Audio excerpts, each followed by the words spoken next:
Morning! Ang aking gagawin ngayon ay gagawa ng aking almusal.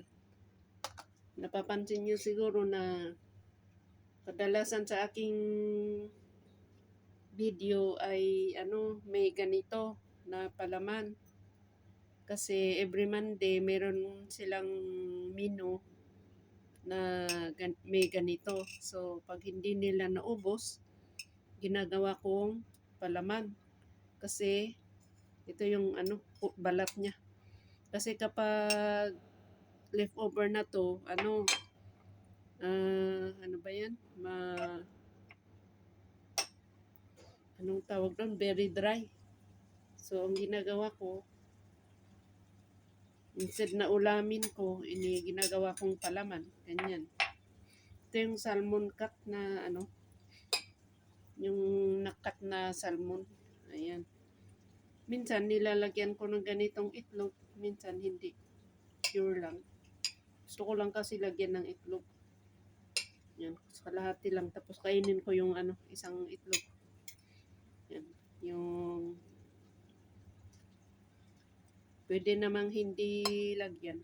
Pero niyog na lang. Ganyan. Pwedeng hindi lagyan, pwedeng lagyan. Depende. Ayan. Ganito. Tapos kung kahit anong tinapay ang wala akong slice ngayon. So, wala namang something inside. So, pwede kong gawin itong lagyan ng palaman. Ayan. Ayan. Tapos lagyan ko ng konting mayonnaise. Actually, hindi ako pala gamit ng mayonnaise kasi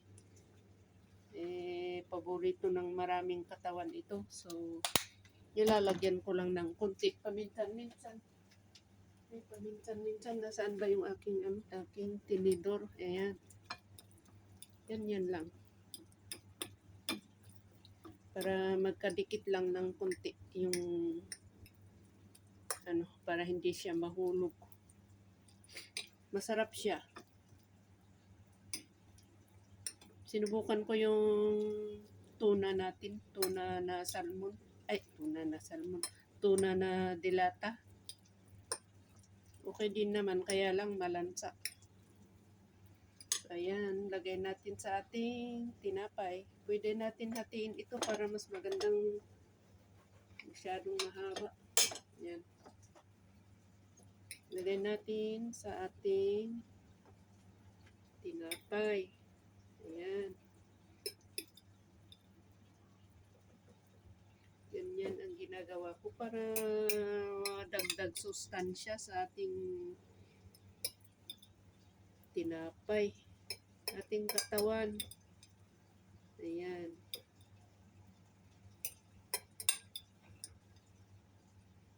Siyempre, isang itlog lang ang pwedeng kainin sa isang araw.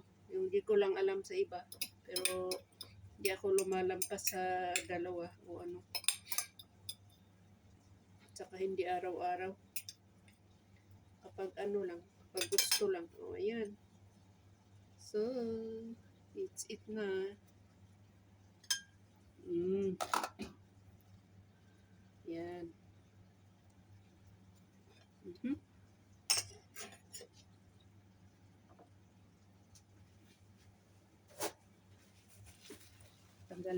Tanggalin natin yung masyadong makalat na